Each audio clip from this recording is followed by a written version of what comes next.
उत्तर प्रदेश में बढ़ती हुई हत्या, क्राइम, अपराध और इसी को लेकर उठते सवालिया निशान। चलिए डालते हैं नजर उत्तर प्रदेश के आपराधिक खबरों पर। उत्तर प्रदेश में इन दिनों अपराध अपने चरम पे है और अपराधियों को जैसे कि कानून का कोई खौफ ही नहीं हो।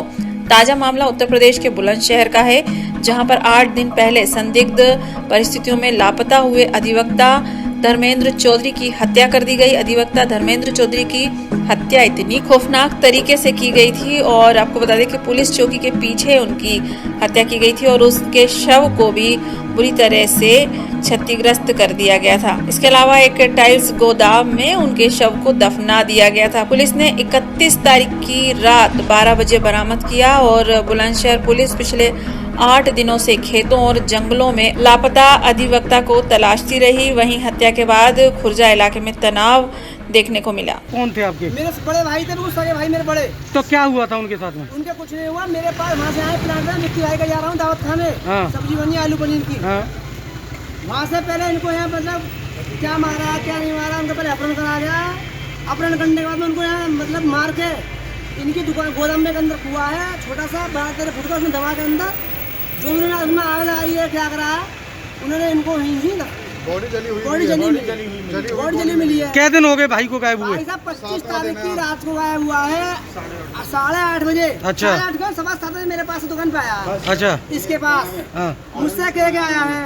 अब आरोपी कहाँ है? आरोपी फिलहाल पुलिस की उसमें है। अच्छा, जो परिवार का 3-4 दिन से था और वो नाट रहा था। आज मैंने उसके पैर छुए, मेरे भैया तेरे मेरे पास, मेरा तेरा भाई मेरे तेरे पास है तो तू मुझसे जो भी पैसे चाहिए 10, 20, 50 हज़ार ले ले, जो तेरा उनका हिसाब है वो मैं तुझे छोड़ दूंगा और मुझसे पैसे ले ले, मैं भीख मांग के लाऊंगा। क्या लगता है क्यों मर्डर किया गया है उनका? मेरे भाई की मुझसे इसने पूछी कोई डायरी फारी मिली है? मैंने हाँ भाई डायरी मिली है। जब इसने मिल गई मैंने झूठे पान ना मिली, डायरी फारी कुछ नहीं मिली है। तो ये अपना वहाँ से मैं चोर लेकर डायरी को तो ये 2 बजे मेरे पास से गुटखा खाकर रजनीगंधा हिलाता हुआ वहाँ चला आया। जब मैं घर पे पहुंचा मैंने डायरी देखी अपनी, मुझे डायरी रात में 1 बजे हिसाब जोड़ा था, इसमें हिसाब पड़ा 81 लाख रुपए का। अच्छा, भाई से 81 लाख रुपए ले रखे थे? भाई से 81 लाख रुपए। क्या लो भाई के बाप पे थोड़ी, भैया मैं सीधी कह रहा हूँ। हमारा ओरिएंटल बैंक का लोन था 18.5 लाख का एक लोन है और 33 लाख के 2 लोन थे। बाकी वो पैसे दिए भैया इसको अपनी, इसकी समझ लो 2 लाख वहाँ से 4 लाख सब उठा के हमारे एडवोकेट उनसे उठाए, हमारे बड़े मंत्री पास 9 लाख। क्या लगता है पैसे के लिए मर्डर किया गया? मर्डर करा भाई साहब, आज से पहले मर्डर क्यों नहीं हुआ? भाई ने इसने प्लॉट देखा था अपना, भैया ने बिकवाया 12 लाख रुपए का अभी इसने, तो इसका मंडी में बेनामा होना था। जिस पार्टी ने लिया उस पार्टी पर 8 लाख पहुंच गए इसके। अच्छा, 4 लाख रुपए इसको मंडी में देने थे और बेनामा होना था। इसने भैया से बोल दिया हमने प्लॉट लिया था कि तुम प्लॉट लोगे, तुम्हें 15 लाख रुपए में 27-28 तारीख को दे दूंगा, मेरा बेनामा हो जाने दो। इसने बेनामा फैनामा कहाँ होने दिया, सभी नाश कर दिया हमारा। तो हमारे तो 81 लाख रुपए पी गया है, भैया को पी गया, 81 लाख तुम मारो गोली। अरे भाई दे था हमारा 10 लाख हमसे ले तो और 50 लाख देने को तैयार है। 50 लाख और ले ले, पुलिस 50 लाख की कही 50 लाख ले ले, हमारे भाई को दे दे। पुलिस प्रशासन का बहुत सहयोग रहा है मेरे साथ, तुम भाइयों का सबका, और मेरे जितने मेरे गाँव के लोग हैं बेचारे दिन रात मेरे साथ लगे रहे 7 दिन तक। कोई हमने जगह, कोई कीकड़, कोई नहर, कोई पटरी, हमने कुछ नहीं छोड़ा जहाँ अपने भाई को हमने तलाशा नहीं तलाशा हो। और हमारे गाँव के लोगों ने दिल जान से मेहनत करी है। अब भी रात को 2 बजे कोतवाली सामने पड़े हैं, अब मेरे साथ सबले भाई। अब सब पोस्टमार्टम के लिए भेज दिया गया? हाँ भैया भेज दिया, और क्या करेंगे। सोनी, जो मृतक है वो कौन है आपके? मेरे ताऊजात भाई हैं, बड़े भाई। क्या हुआ उनके साथ में, कैसे मर्डर किया गया? हमारे पैसे थे विक्की टिम्बर पर।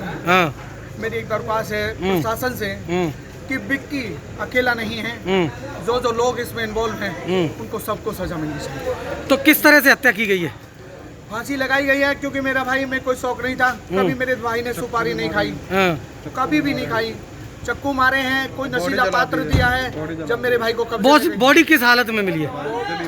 बॉडी बिल्कुल इस हालत में कि देख भी नहीं सकते आप लोग। अच्छा, क्या दिन हो गए गायब हुए? 7 दिन हो गए आज। अच्छा, प्रशासन से मैं यही उम्मीद करूंगा जितनी भी हम इसमें कड़ी जुड़ी हैं उनको सबको सजा मिलनी चाहिए।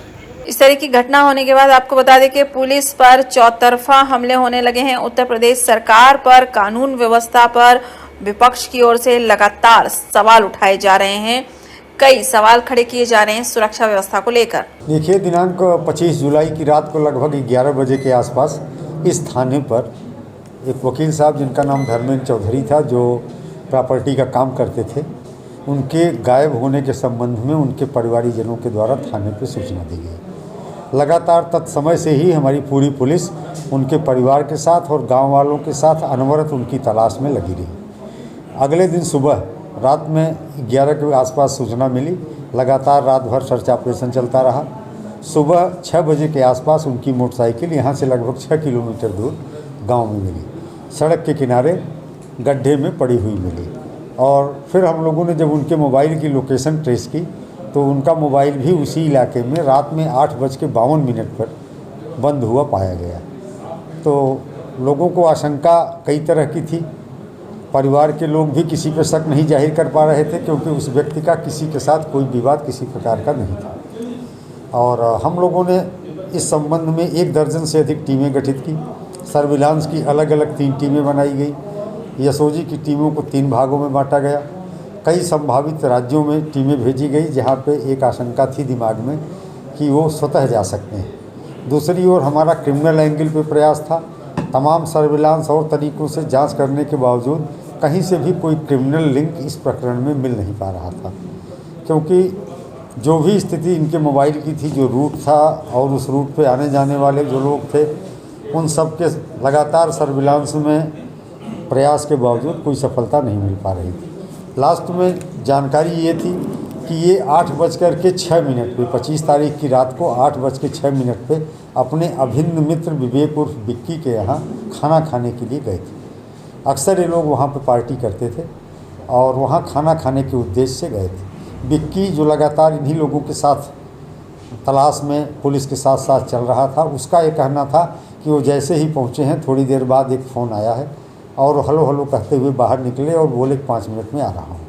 लेकिन जब 2 घंटे तक नहीं आए तो बिक्की का कहना है कि हम लोगों ने खाना नहीं खाया और हम अपने घर चले गए अपने दोनों नौकरों के साथ। बिक्की का कहना था कि वहाँ पर केवल 3 लोग थे, बिक्की, उसके दोनों नौकर और ये धर्मेंद्र चौधरी, जो वहाँ केवल 5 मिनट के लिए आए थे।